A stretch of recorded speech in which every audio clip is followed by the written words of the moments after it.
আসসালামু আলাইকুম। কোয়ান্টাম স্বপ্নি platform HEC super special final revision ক্লাসে আজকে আমরা আইসিটির প্রথম অধ্যায়ের সুপার স্পেশাল 4 নম্বর রিভিশন ক্লাসে আছি। তো আজকে আমরা 4 নম্বর রিভিশন ক্লাসে আমরা নতুন টপিক নিয়ে আলোচনা করব, আর এটার নাম হচ্ছে রোবোটিক্স। আমরা আজকে রোবোটিক্স টপিক নিয়ে আলোচনা করার চেষ্টা করব। তো রোবোটিক্স টপিকটা আমরা জানি যে রোবট নিয়ে যেখানে কাজ করা হয় তাকেই বলা হয় রোবোটিক্স। তো আমরা এগুলো বেসিক ক্লাস আগেও করেছিলাম। আমাদের বেসিক ক্লাসগুলোতে রোবোটিক্সের মূল আলোচনা যেগুলো ছিল সেগুলো কমপ্লিট হয়েছে। তো আমরা চেষ্টা করব আমাদের ওই বেসিক ক্লাসগুলো যারা দেখি নাই ইউটিউব থেকে দেখে নিতে। আর আমরা আজকে প্র্যাকটিস করতেছি, তো এই জন্য আমরা জাস্ট সরাসরি প্র্যাকটিসে চলে যাই যে দেখব কীভাবে সৃজনশীল প্রশ্ন আসে আর কীভাবে লিখতে হয়। তো চলো আমরা শুরু করি রোবোটিক্স থেকে আসা প্রশ্নের সমাধান। আর যারা ওই বেসিক ক্লাসগুলো মিস করছো, ইউটিউবে আমার চ্যানেলে গেলে পেয়ে যাবা, বেসিক ক্লাসগুলো দেওয়া আছে। তো একটু ওয়েট, আমি বে করতেছি আমাদের রোবোটিক্সের আলোচনা। তো আমাদের প্রথম যে ওয়ালাইকুম সালাম জয়েন করছো কবিতা, থ্যাংক ইউ। প্রথম যে আলোচনা সেটা হচ্ছে রাজশাহী বোর্ড 2024 সালে আসা প্রশ্ন। তো বলতেছে এখানে ক গার্মেন্টস ফ্যাক্টরিতে অগ্নি সংযোগে নিহত শ্রমিকদের পরিচয় শনাক্ত করতে ডিএনএ পরীক্ষা করা হয়। রাকিব এই ধরনের অগ্নিকাণ্ডের কথা মাথায় রেখে এমন এক যন্ত্র আবিষ্কার করেছে যা একই সময় অগ্নি নির্বাপনে এবং উদ্ধার কার্যে সহায়তা করবে। তো আমাদের এখানে 2 নাম্বার যেই সেন্টেন্সটা আছে বাক্য, সেই বাক্যের মধ্যেই আমরা মূলত রোবোটিক্সকে খুঁজে পাবো। কিভাবে আমরা একটু চিন্তা করি। এখানে বলা হচ্ছে যে রাকিব এমন এক ধরনের অগ্নিকাণ্ডের কথা মাথায় রেখে এমন এক যন্ত্র আবিষ্কার করছে যে যন্ত্রটা একই সময় আগুন নিভাতে পারবে এবং একই সময় উদ্ধার কাজও করতে পারবে। তো এই হচ্ছে আমাদের টপিক, আমাদের মনে রাখতে হবে। হ্যাঁ, আমাদের জাস্ট উদ্দীপক পরে বুঝতে হবে যে উদ্দীপকের লাইনগুলোতে কি কি কথা বলা হয়েছে। আমাদের গহনঙ্গে কি বলছে আমরা খেয়াল করি। গহনঙ্গে বলতেছে উদ্দীপকে রাকিবের আবিষ্কৃত যন্ত্রটিকে আমাদের দৈনন্দিন কাজে ব্যবহার সম্ভব, বিশ্লেষণপূর্বক মতামত দাও। এখন রাকিব যে যন্ত্র আবিষ্কার করছে সেই যন্ত্রটার নাম কি? অবভিয়াসলি এটা হচ্ছে রোবোটিক্স, রোবট আর কি। তো এটা আমরা কেমনে বুঝলাম? আমরা মোটামুটি জানি যে আমাদের মানুষ যখন কোনো একটা যন্ত্র আবিষ্কার করে আর সেই যন্ত্র যদি মানুষের মতোই কাজ করতে পারে সেটাকে কি বলা হয়? রোবট বলা হয়। তো সেই বুদ্ধিমত্তায় আমরা বুঝতে পারলাম যে আমাদের এখানে যে যন্ত্রের কথা বলা হয়েছে সেটা আসলেই একটা রোবট বা রোবোটিক্স নিয়ে আলোচনা করা হচ্ছে এখানে। সবাইকে বুঝতে পারছো কথাটি? একটু আমাকে জানাও। জি স্যার, বুঝছি। আচ্ছা, তাহলে আমরা এখন কি করব? রোবটের দৈনন্দিন যে কাজে ব্যবহার আছে আমাদের সেটা আমরা আলোচনা করব। রোবটের গঠন নিয়ে আলোচনা করতে বলা হয় নাই, বলছি দৈনন্দিন কাজে রোবটের যে ব্যবহার সে ব্যবহারটা কি খেয়াল করতে হবে। তো এখানে বলতেছে আমাদের গহনঙে যে উদ্দীপকে রাকিবের আবিষ্কৃত যন্ত্রটি হচ্ছে রোবট। এটা আমাদের প্রথমত বলতে হবে, কারণ রাকিব যে যন্ত্র আবিষ্কার করছে সেই যন্ত্র যদি নাম বলে আমি ব্যাখ্যা দিই তাহলে কিন্তু সৃজনশীলের সৌন্দর্য হারিয়ে ফেলবো। তো বলতে হবে উদ্দীপকে রাকিব যে আবিষ্কার করছে যন্ত্র তার নাম রোবট। তো আমাদের দৈনন্দিন কাজে রোবটের ব্যবহার সম্ভব, রোবটের ব্যবহার রয়েছে আমাদের দৈনন্দিন জীবন। দেখি কী কী ব্যবহার রয়েছে। 1 নম্বর, যানবাহন, গাড়ি, কলকারখানা, কম্পিউটার, এডেড ম্যানুফ্যাকচারিংয়ের রোবট ব্যবহার করা হয়। তো এই বিষয়গুলো কঠিন, তো এই যে কম্পিউটার এইডেড এটা বাদ দিলা, জাস্ট লিখবা যানবাহন, গাড়ি, কলকারখানার ইত্যাদি কাজে রোবট ব্যবহার করা হয়। তুমি যেভাবেই উপস্থাপনা সহজভাবে করতে পারো, তোমাকে এত কঠিন কঠিন বিষয় বলতে হবে না, তুমি সহজভাবে তোমার উত্তর করবা। কথা কি বুঝতে পারছো? আচ্ছা, এরপরে পরবর্তীতে 2 নাম্বার, শিল্পক্ষেত্রে জটিল ও বিপজ্জনক কাজগুলো করে, যেমন ঢালাইয়ের কাজ, ভারী মালামাল উঠানো নামানো, যন্ত্রাংশের সংযোজন, ওয়েল্ডিং, তার প্রভৃতি কাজে রোবট ব্যবহার করা যায়। 3 নাম্বার, রোবট অতি ক্ষুদ্র মাইক্রো সার্কিটের উপাদান পুঙ্খানুপুঙ্খভাবে পরীক্ষা করতে পারে, যা মানুষের পক্ষে অসম্ভব। রোবট যেহেতু আমাদের একটা এআই প্রযুক্তি, আর্টিফিশিয়াল ইন্টেলিজেন্স প্রযুক্তি, কৃত্রিম বুদ্ধিমত্তার প্রযুক্তি, তো রোবট অতি ক্ষুদ্র ক্ষুদ্র বিষয় নিয়ে কাজ করতে পারে, অতি ক্ষুদ্র ক্ষুদ্র সমস্যা নিয়ে সমাধান করতে পারে, যেটা মানুষের পক্ষে একবারই কি অসম্ভব। 4 নাম্বার, নিরাপত্তা ব্যবস্থা ও বিপজ্জনক পরিস্থিতি মোকাবেলায় রোবট ব্যবহার করা হয়, যেমন রোবট কয়েকশো ফুট দূর থেকে অন্ধকারে আগন্তুক লোককে দেখতে পায়। খুবই ইম্পর্টেন্ট এই কথাটা, সৃজনশীল লিখলে ভালো নাম্বার পাওয়া যাবে। তো রোবট বলছে কয়েকশো ফুট দূর থেকে অন্ধকারে কোন লোকটা আসতে সেটা দেখতে পায়, কারণ তার যন্ত্রটা বা তার যে প্রসেসিং সেটা খুবই হাই লেভেলের প্রসেসিং। মাইক্রোওয়েভ ভিশনের মাধ্যমে কোনো অধাতব দেয়ালের অপর পারে কি আছে তা দেখতে পায়। জিম্মি মুক্ত করতে, গোলাগুলি ইত্যাদির মতো পরিস্থিতিতে গুলি করতে, দরজা খুলতে, সামনে গিয়ে পরিস্থিতি দেখতে রোবট ব্যবহার করা হয়। মানে যত রকম আমাদের মানুষের পক্ষে অসম্ভব কাজ রয়েছে সেই কাজগুলোতেই রোবট ব্যবহার করা হয়, বা ঝুঁকিপূর্ণ যে কাজগুলো আছে সেগুলোতেই এখনকার বর্তমান পরিস্থিতিতে রোবট ব্যবহার করা হচ্ছে। সবাইকে এই পয়েন্টগুলো সব বুঝতে পারছো?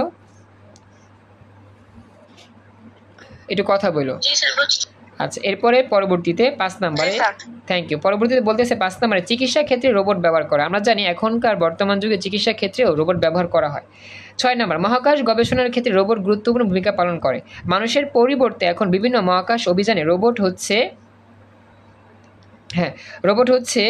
যা বিভিন্ন অভিযানে রোবট ব্যবহৃত হচ্ছে, যা বিভিন্ন গ্রহে পৌঁছে তার নানা তথ্য আমাদের দিতে পারছে। তো এরপরে বলতেছে, এটা আমরা জানি যে মহাকাশে গবেষণার ক্ষেত্রে রোবটের গুরুত্বপূর্ণ ভূমিকা রয়েছে। এরপর আমাদের পরবর্তীতে বলতেছে যে উপরে উক্ত ব্যবহার ছাড়াও সামরিক ক্ষেত্রে, খনির অভ্যন্তরে কাজ করতে, রান্না করতে, বিভিন্ন রেস্টুরেন্টে, প্রাত্যহিক বিভিন্ন ঘরের কাজে রোবট ব্যবহার আছে। রোবট হলো এমন একটি যন্ত্র যা নির্দিষ্ট নির্দেশাবলীর মাধ্যমে নানা ধরনের কাজ করতে পারে, যাকে মানুষের বিকল্প হিসেবে ব্যবহার করা যেতে পারে। তো এটাই হচ্ছে আমাদের ওই সম্পূর্ণ গহন যে বিষয়টা, সম্পূর্ণ গহন প্রশ্নের সঠিক উত্তর। তো দেখো, আমরা এইভাবে যদি লিখে দিই তাহলে মোটামুটি আমাদের পুরো উত্তরটা রাইট। আমার কথাটা বুঝতে পারছো কিনা একটু আমাকে জানাও। এইভাবে লিখে দিলে হয়ে যাবে। আচ্ছা, তো আমাদের এটা গেল, এটার মাধ্যমে মোটামুটি কি করলাম, এটা কমপ্লিট করে ফেললাম। আচ্ছা, তো এখন কথা হচ্ছে আমরা পরবর্তী সৃজনশীল নিয়ে হাজির হই। তো আমাদের মনে রাখতে হবে, আমরা জাস্ট পড়বো আমাদের টেস্ট পেপার থেকে বা গাইড থেকে যতটুকু সম্ভব চেষ্টা করব আমাদের পড়াটা এটা গুছিয়ে পড়তে, আর নিজের মনের মতো করে, নিজের মনের মতো করে মোটামুটি কী করবো আমরা সাজায় লিখব। আচ্ছা, তো এটা আমাদের কমপ্লিট হলো। তো সোহান জয়েন করছো ক্লাসে একটু আগে, হ্যাঁ থ্যাংক ইউ সোহান, জয়েন করছো। আচ্ছা, তো দেখো খেয়াল করো এবার নেক্সট পরবর্তী অংশ। আচ্ছা, তো সবাইকে দেখতেছো কিনা আমাকে জানাও, ক্লিয়ার দেখা যাচ্ছে? আচ্ছা, তাহলে আমরা এখন যাই পরবর্তী অংশ। পরবর্তী সৃজনশীলে হাজির হচ্ছি, একটু ওয়েট করে আমি একটু বের করি পরবর্তী সৃজনশীলটা কোথায় আছে, আমি একটু বের করে নিই, একটু সময় দাও।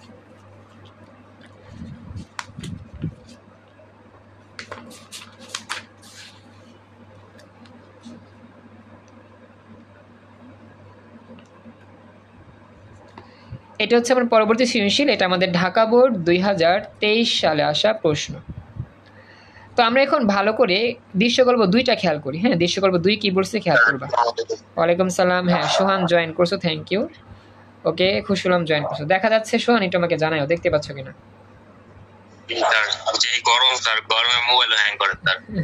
আসলে গরম প্রচুর, এই যে ক্লাস নিচ্ছে গরমের মধ্যে মনে হয় গরম বাতাস আমার শরীরের মধ্যে লাগতেছে, ফ্যানের বাতাস তো গরমই লাগতেছে।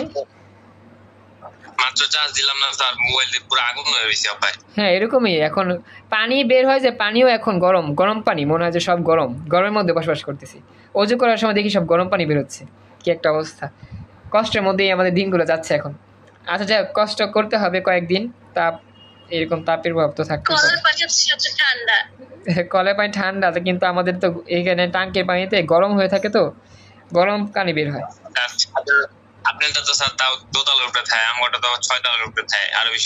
তো আচ্ছা, হ্যাঁ সেক্ষেত্রে গরম আরো বেশি।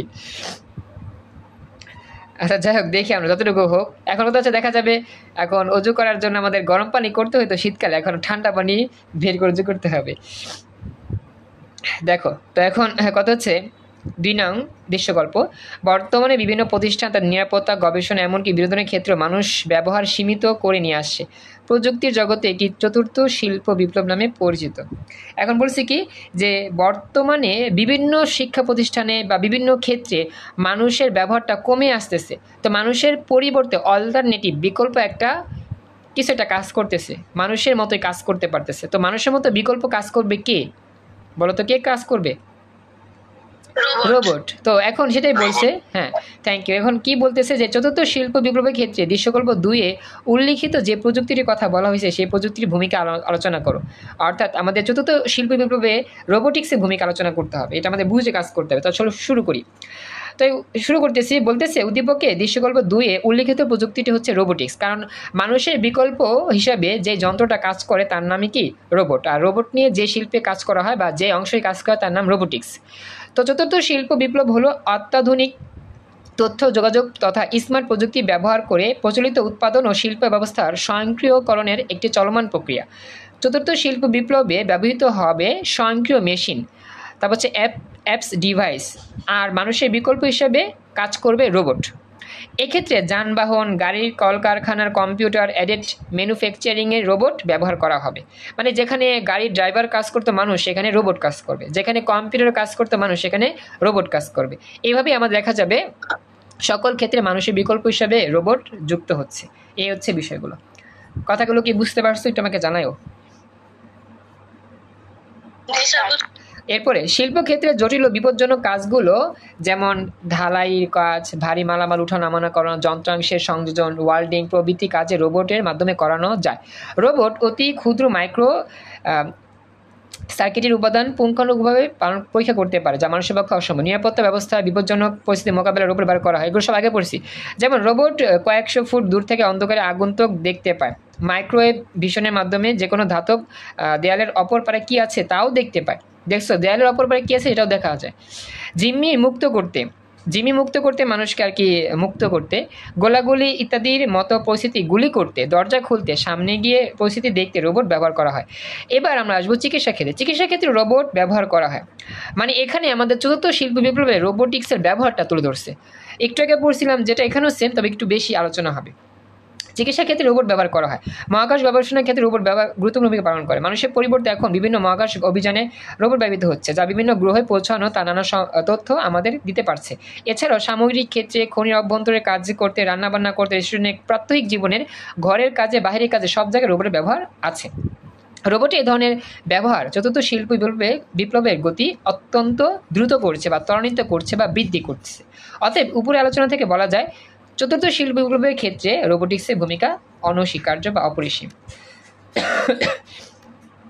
এই হচ্ছে ব্যবহার। দেখো আসলে আমরা রোবটের যে ব্যবহারটা একটু আগে পড়ছিলাম, এখানে সেই সেম ব্যবহার, তবে এখানে শিল্প বিপ্লবের কথা উল্লেখ করে একটু অন্যরকমভাবে উপস্থাপন করছি বিষয়টা।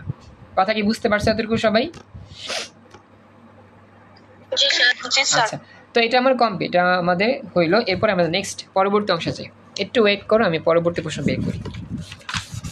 তো এইভাবে আমরা যখন দেখবো সৃজনশীল পড়তে পড়তে আমাদের অনেকগুলো সৃজনশীল প্রায় সিমিলার ক্যাটাগরিতে মিলে যাচ্ছে, তাহলে মোটামুটি আমাদের পড়লে এক দুইটা পড়লে বাকিগুলো এমনিতে পারা যাবে। খেয়াল রাখবো বিষয়গুলো। আচ্ছা, তো দেখো আমাদের এখানে ঢাকা বোর্ড 17 সালে আসা প্রশ্ন, এটা আমরা দেখি। এটা আসলে একটু বড়, বুঝছো।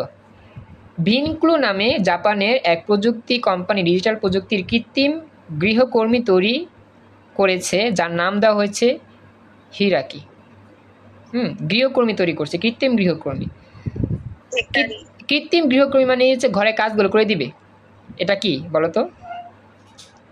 এটা আসলে রোবট। গুড। তো রোবটের নাম হচ্ছে হিকারি। এই গৃহকর্মীকে দেখে দেখা যাবে হোলোগ্রাফির পর্দায়। হিকারি তার গৃহকর্তাকে ঘুম থেকে জাগাবে, গুড মর্নিং বলবে, অফিসের কাজের ফাঁকে ফাঁকে বিভিন্ন বার্তা মেসেজ পাঠানোর কাজও করবে। রাফি সদ্য পড়াশোনা শেষ করে বেসরকারি ব্যাংকের কর্মকর্তা হিসেবে যোগদান করেছে। যেহেতু সে বাসায় একা একা থাকে, তাই মাঝে মধ্যে ঘুম থেকে উঠতে দেরি হয়। সেজন্য একটি হিকারি কেনার সিদ্ধান্ত নিলেন, মানে একটা রোবট কেনার সিদ্ধান্ত নিলেন। যেহেতু হিকারির দাম বেশি, তাই বাসা থেকে চুরি না হয়ে সেজন্য বাসার নিরাপত্তা ব্যবস্থা গ্রহণের চিন্তা করলেন, এবং যাতে প্রতিটি ব্যক্তিরা নির্দিষ্ট বাটনে আঙ্গুলের ছাপ দিয়ে বাসায় প্রবেশ করতে পারে। তাতে কিছু প্রয়োজন আছে। একজন মানুষ ঘুম থেকে জাগতে পারে না, তাকে জাগাইতে উঠবে, তাই জন্য রোবটের প্রয়োজন আছে। তো এই মানুষটা বিয়ে করলেই তো পারে, রোবটের কি দরকার আছে? আমি এটাই বুঝি না। আচ্ছা, যাই হোক। তো আইফোন নামে জয়েন করছো একজন, আমি দেখি তোমার নামটা কি বলছো। ও সোহাগ বলছো, ওকে থ্যাংক ইউ। না সত্যি কথা, এখানে তো আসলে দেখো মানুষ সরকারি সরকারি চাকরি করতেছে, তো তাকে শুধু ঘুম থেকে উঠাবে, রান্না বান্না করে খাওয়াতে হবে না, সেবা যত্ন করতে হবে না, তো এগুলো সব কি রোবট করতে পারবে? তো মানুষ তো বুঝে, তো মানুষ মানে কি একটা প্রসঙ্গে যে নিয়ে আসে রোবট ব্যবহার করবে, এরকম দিনকাল এখন আর আজকে আছে। যাই হোক, আমাদের আসলে শেখার বিষয় আমরা শিখলাম। যাক, আমার কাছে একটু মজা লাগলো বিষয়টা যে মানুষের ঘুম থেকে জায়গাতে রোবট ব্যবহার করা হয়, মানুষ আর পাইলো না অন্য কিছু খুঁজা। এই জন্যই বলি, বুঝছো, মানুষ এই দিন দিন এই প্রযুক্তির ওপর দৌড়াইতে প্রযুক্তির আসক্ত হইতে হইতে মানুষের মধ্যে যে বন্ডিং, হাজব্যান্ড ওয়াইফের যে বন্ডিং, এটা চলে যাচ্ছে। যেখানে লাগবে হাজব্যান্ড ওয়াইফের মিলবো, সেখানে আস্তে আস্তে একজন যন্ত্র মানুষের মধ্যে মানে মিলবো হব্বত, এটা কোনো হইলো? যাক, এটা আউট অফ দিস টপিক, এবার আমরা ক্লাস করি। তো যেখানে ছিলাম আমরা, তো কোথায় ছিলাম আমরা? হ্যাঁ, মোটামুটি পড়ছি। এখানে কিছু বকবক করতে হবে না, আমরা এখানে গণ আলোচনা করি। বলতেছে উদ্দীপকে হিকারি তরিকিত ব্যবহৃত প্রযুক্তিটি ব্যাখ্যা করো। হিকারি তৈরিতে ব্যবহৃত প্রযুক্তি, মানে হিকারি তৈরি করতে যে প্রযুক্তি ব্যবহার করা হয় তার ব্যাখ্যা করতে হবে। আচ্ছা, আমরা এখন না হাসি, ঠিক আছে? আমরা তো আচ্ছা আচ্ছা, আমরা হাসিটা কন্ট্রোল করি, এটা তো শেষ, আউট অফ দ্য টপিক। এবার আমরা দেখি তোমরা কি বুঝতেছো না, এটা আমাকে জানাও, কথা বলো। ওকে, থ্যাংক ইউ। সবাই একটু রেসপন্স করো। হ্যাঁ, যাক, মাঝে মাঝে একটু দুষ্টমি ফাজলামি করতে হয়, কারণ সবসময় তো একই মাইন্ডে থাকা যায় না, একটু ফান করতেই হয় ক্লাসের মাঝখানে, এই জন্য বললাম, ডোন্ট মাইন্ড। তো উদ্দীপকে হিকারি তৈরিতে ব্যবহৃত প্রযুক্তিটি হলো রোবোটিক্স। টেকনোলজি যে শাখায় রোবটের নকশা, গঠন, কাজ সম্পর্কে আলোচনা করা হয় সেটাকে বলা হয় কি? রোবোটিক্স। রোবোটিক্স মূলত প্রকৌশল বিজ্ঞানের একটি শাখা, যেখানে রোবট সম্পর্কিত ধারণা, নকশা, উৎপাদন, কার্যক্রম, ব্যবহার ক্ষেত্র ইত্যাদি নিয়ে গবেষণা করা হয়। এই প্রযুক্তিটি কম্পিউটার বুদ্ধিমত্তা নিয়ে কাজ করে, এটা আমরা জানি মোটামুটি। বুদ্ধিমত্তা এবং কম্পিউটার নিয়ন্ত্রিত রোবট মেশিন তৈরি করে, যেগুলো আকৃতিগত দিক থেকে অনেকটা মানুষের মতো হয় এবং অনেকটা মানুষের মতোই দৈহিক ক্ষমতা সম্পন্ন হয়ে থাকে, কারণ রোবট মানুষের মতো কাজ করতে পারে, স্ট্রং থাকে। তবে রোবটের একটা হচ্ছে কি, চার্জ ফুরাই গেলে সে একদম চুপ, তাকে মানুষ কিলা গুতা মেরে ফেলতে পারে, সমস্যা নেই। তো রোবট হলো এক ধরনের মেকানিক্যাল যান্ত্রিক ব্যবস্থা, যা কম্পিউটার প্রোগ্রাম বা ইলেকট্রনিক সার্কিট কর্তৃক নিয়ন্ত্রিত। আমরা জানি কম্পিউটারের মাধ্যমে রোবট কী হয়, নিয়ন্ত্রণ করা হয় বা কন্ট্রোল করা হয়। তো এটা হচ্ছে এক ধরনের স্বয়ংক্রিয় ব্যবস্থা, যা আধা স্বয়ংক্রিয় যন্ত্র বা যন্ত্রমানব। মানে হচ্ছে কি, আমরা রোবটটাকে স্বয়ংক্রিয়ভাবে বলতে পারি, আসলে রোবটটা পুরোপুরি স্বয়ংক্রিয় না। রোবট কিন্তু আসলে নিজে কাজ করে, ঠিক আছে, নিজের বুদ্ধিমত্তা দিয়ে কাজ করে, কিন্তু সম্পূর্ণরূপে নিজে সব কিছু করতে পারবে না। অর্থাৎ মানুষ যত কিছুই করতে পারে, রোবট আসলে সব কিছুই করতে পারে না। রোবট কিন্তু মানুষের হাতে, বা মানুষ রোবটকে কন্ট্রোল করে, রোবট কিন্তু মানুষকে কন্ট্রোল করতে পারে না। এই জন্য বলতেছে আধা স্বয়ংক্রিয়। স্বয়ংক্রিয় মানে হচ্ছে নিজের চেষ্টা কাজ করা, নিজে স্বাবলম্বী হয়, এটাই আর কি। যন্ত্র মানব মানে মানুষের মতো কাজ করে, ইটিসি। সবাইকে এই লাইনগুলো বুঝতেছো? এটা আমাকে জানো, এই লাইনগুলো বুঝতে পারছো? ওকে, তোমাদের কি হাসি কমছে এখন? না স্যার, আবার মনে পড়লে আবার হাসি। আচ্ছা, যাক, একটু হেসে নাও, গরমের দিন তো, হাসলে দেখা যাবে গরম ভাব কমবে। যাক, এরপর রোবটে গরম লাগে, হাসলে গরম লাগে, কি কাও? আচ্ছা, দেখা যায় ভুল বলছি, সরি ফর মিস্টেক। আচ্ছা, সোহান কিছু বলছো? স্যার বলছিলাম হাসলে তো আরো গরম লাগে স্যার। ও আচ্ছা, হ্যাঁ, সরি, তাহলে আমার মনে ভুল হয়েছে বলা, তো এখন কান্নাকাটি করো, তাহলে এখন গরম ভাব কমে যাবে, ঠিক আছে? হাসলে যেত গরম আসে, কান্নাকাটি করতে হবে। কি কইলা, কানলে কি হইব? তখন আর বর্তমান চেতনা। আরে কষ্ট, তো কি করবা, হাসলেও সমস্যা, কানলেও সমস্যা, ঘুমায় থাকো, তো কিছু করা লাগবো না, এটাই আর কি। আচ্ছা দেখো, এরপরে পরবর্তী অংশে কইছিলাম আমরা, হ্যাঁ, রোবটে একবার কোনো প্রোগ্রাম করা হলে সেই প্রোগ্রাম অনুসারে কাজ করে, মানে রোবটে একবার প্রোগ্রাম সেট করলে সেই প্রোগ্রাম মতো রোবট কাজ করবে। এক্ষেত্রে তার কাজটির জন্য মানুষকে আর কোনো কিছুই করতে হয় না। রোবট স্বয়ংক্রিয়ভাবে প্রোগ্রাম অনুসারে সকল কাজ সম্পন্ন করতে পারে। রোবট মানুষের অনেক দুঃসাধ্য কঠিন কাজও করতে পারে এবং এর কাজের ধরন দেখে মনে হয় কৃত্রিম বুদ্ধিমত্তা এর আছে, মানে কি এর নিজের একটা বুদ্ধি আছে। এক্ষেত্রে এই ক্ষেত্রটিতে তাই রোবটকে যেসব বৈশিষ্ট্য দেওয়ার চেষ্টা করা হয় সেগুলো হলো দর্শনান্দ্রিয় বা ভিজুয়াল পারসেপশন, মানে দেখার প্রতি অঙ্গভঙ্গি, দেখলে বুঝতে পারবে এটা মানুষ না অন্য কিছু, বা দেখে দেখে কাজ করবে আর কি। সংস্পর্শ বা স্পর্শনেন্দ্রিয়, গ্রাহ্য দক্ষতা মানে কি স্পর্শ করলে সে অনুভূত হবে যে হ্যাঁ তাকে কি স্পর্শ করছে। নিয়ন্ত্রণ ও ম্যানিপুলেশনের ক্ষেত্রতা মানে কি সব কিছু কন্ট্রোল করতে পারবে, নিয়ন্ত্রণ করতে পারবে। তারপর নিপুণতা যে কোনো স্থানে দৈহিকভাবে নড়াচড়া করার ক্ষমতা বা লোকোমোশন। এই হচ্ছে আমাদের ওই প্রযুক্তি নিয়ে আলোচনা। আসলে আমাদের এখানে প্রযুক্তির গঠনটাই আলোচনা করা হয়েছে। আমরা আগে দুইটা ইয়াতে শিখছিলাম ব্যবহারটা, আগে দুইটাতে শিখছিলাম যে রোবট কী কী কাজে ব্যবহার করা হয় বা কোন কোন ক্ষেত্রে রোবটের ব্যবহার আছে। আর এখানে আমরা শিখতেছি রোবটের যে গঠন, রোবটের যে চারিত্রিক গঠন, রোবট কীভাবে তৈরি করা হয়, রোবট কীভাবে কাজ করে, ইটিসিটিসি। এই হচ্ছে রোবটের গঠন নিয়ে আলোচনা। এটা আমাকে জানাও যে সম্পূর্ণ গঠনটা ভালো করে বুঝতে পারলা কেন। একটু কষ্ট করে মুখস্থ করতে হবে, মুখস্থ করে নিজের ভাষায় লিখে বা। আচ্ছা ওকে, ফিজিক্সের কথা আক্স করলাম। আসলে আমি বুঝি নাই কি আক্স করছো, আমি তো তখন শুনি নাই। তানজিন সাদি ভেক্টর আর নিউটনিয়ান বলবিদ্যা পড়ানো হবে, এটা আজ কইছিলাম আর কি। মানে এটা কি বুঝি না এখনো, আবার বলো তো। মানে আমাদের তো ফিজিক্স কাজ ক্ষমতা এবং মহাকর্ষ বিকর্ষ শেষ হলো। আজকে আমি পদার্থের গঠন, পদার্থের সরি এটা হচ্ছে গিয়ে তোমার গাঠনিক ধর্ম আলোচনা করব, এই নোট করছি এটা সপ্তম অধ্যায়। স্যার বুঝতে পারছি, কিন্তু নিউটনিয়ান বলবিদ্যা আর ভেক্টর কি পড়ানো হবে না? এগুলো তো পড়ায় ফেলছি আমি। আচ্ছা দেখি যতটুকু পারি রিভিশনটা শেষ করি, তারপর আমরা যাওয়ার চেষ্টা করি, ঠিক আছে? মানে আমি চাচ্ছিলাম যে সবকিছু শেষ করার পর ভেক্টর আর নিউটনিয়ান বলবিদ্যাটা যদি আরো একবার রিভিশন দেওয়া যায়। আচ্ছা আমি দেখবো, কারণ সময় স্বল্প তো, আমি দেখে জানাবো, কারণ দ্বিতীয় পত্র আবার আছে তো আমাদের একটু তাড়াতাড়ি করতে হবে, ঠিক আছে? সমস্যা নাই, আমি চেষ্টা করব হেল্প করার জন্য, টেনশন নেই। ওকে আচ্ছা, তো বাচ্চারা চলো আজকের এই মুহূর্তে আমরা আজকে সর্বশেষ আরেকটা প্রশ্ন নিয়ে হাজির হই। একটু ওয়েট করো। এটা হচ্ছে আমার রাজশাহী বোর্ড 2019 সালে আসা প্রশ্ন। বাংলাদেশের রাজধানীর অদূরে তথ্য প্রযুক্তির প্রয়োগে একটি বিশ্বমানের শিল্প কারখানা স্থাপন করার পরিকল্পনা করা হয়েছে, যেখানে অ্যাকচুয়েটর এর সাহায্যে দক্ষ হাতে কম্পিউটারের প্রয়োজনীয় যন্ত্রপাতি তৈরি করার মাধ্যমে দেশকে উন্নত ও অর্থনৈতিকভাবে স্বাবলম্বী হতে সহায়তা করে। উক্ত প্রতিষ্ঠানের দক্ষ প্রোগ্রামারগণ সিমুলেটেড পরিবেশ স্থাপন করে ঘরে বসেই দর্শনার্থীদের শহরে বিভিন্ন দর্শনীয় স্থান দেখার ব্যবস্থা করবেন। এখন আমাদের গণকে বলতেছে শিল্প কারখানায় ব্যবহৃত প্রযুক্তিটি চিহ্নিত করে ব্যাখ্যা করো। মানে প্রযুক্তিটার নাম কি, সেই প্রযুক্তিটার গঠন বর্ণনা করতে হবে। এখন শিল্প কারখানায় কি করা হয়েছে? বিশ্বমানের শিল্প স্থাপন করা, যেখানে অ্যাকচুয়েটরের সাহায্যে দক্ষ হাত কম্পিউটার প্রয়োজন যন্ত্রপাতি তৈরির মাধ্যমে দেশকে উন্নত কাজে স্বাবলম্বী করতে ব্যবহার করা হচ্ছে। এখানে আসলে বোঝা যাচ্ছে না এখানে কি চাইছে আসলে বা কি বলা হচ্ছে। এখানে আসলে আমাদের শিল্প কারখানায় একজন অ্যাকচুয়েটরের সাহায্যে দক্ষ কম্পিউটারের প্রয়োজনীয় যন্ত্রপাতি তৈরি করছে, মানে এখানে একটা যন্ত্রপাতি তৈরি করা হয়েছে কম্পিউটারের সাহায্যে যন্ত্র তৈরি করা হয়েছে। সেক্ষেত্রে আমরা বুঝতে পারতেছি, এটা অনুমান করি এটা রোবটই হবে। কথা কি বুঝছো?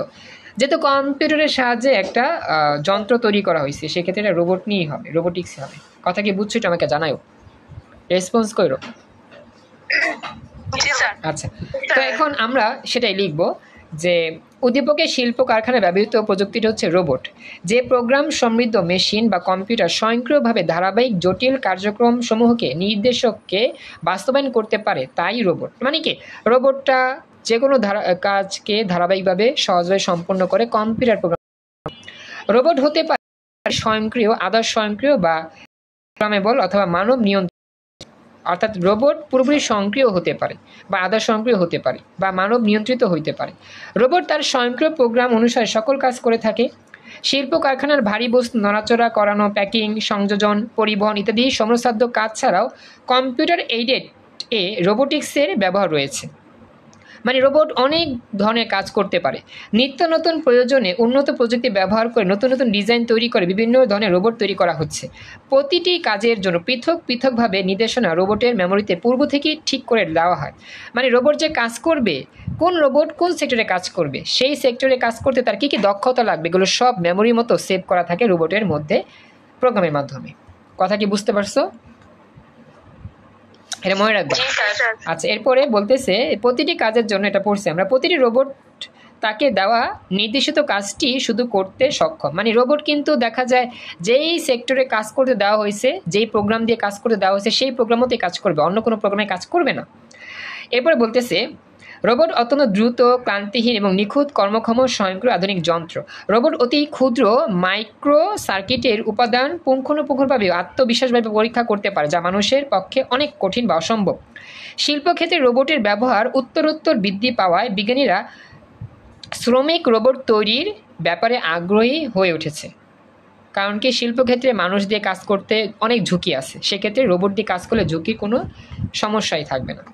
শিল্প কারখানায় উৎপাদন প্রক্রিয়ায় ভার্চুয়াল রিয়েলিটির মাধ্যমে সিমুলেশন করা হয়, ফলে উৎপাদন প্রক্রিয়া শুরুর পূর্বে উৎপাদন সংক্রান্ত ঝুঁকি মোকাবেলা সহজ হচ্ছে। তো আসলে এখানে আমাদের বলছে কি করতে, শিল্প কারখানায় ব্যবহৃত প্রযুক্তিটি চিহ্নিত করে ব্যাখ্যা করো।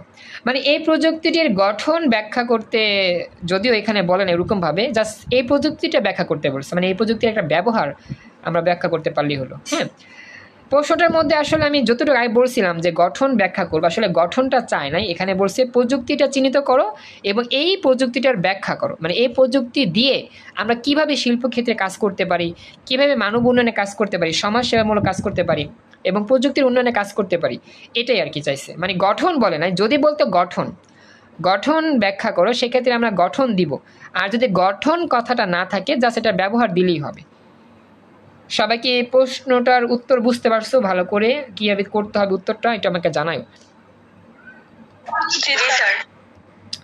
থ্যাংক ইউ সো মাচ, খুশি হলাম। খাদিজা, কবিতা, মেজবা, সোহান, ফরহাদ, তানজিন, সাদিয়া জয়েন করছো, থ্যাংক ইউ সো মাচ। তো আমাদের এটাই ছিল আজকের মতো ক্লাসের শেষ অংশ। আমরা ইনশাআল্লাহ নেক্সট ক্লাসে এর পরবর্তী অংশে যাব এবং চেষ্টা করব খুব দ্রুতই আমাদের রিভিশন করতে। আর আজকে রাত 10টা থেকে রাত 12টা পর্যন্ত ইনশাআল্লাহ আমাদের স্পেশাল ফিজিক্সের জার্নি আছে, আমাদের সপ্তম অধ্যায় পদার্থবিজ্ঞান প্রথম পদের সপ্তম অধ্যায় ক্লাস হবে। তো সবাই ক্লাসে অংশগ্রহণের চেষ্টা করো। তো এই ছিল আমাদের স্পেশাল 4 নম্বর ক্লাসের শেষ অংশ।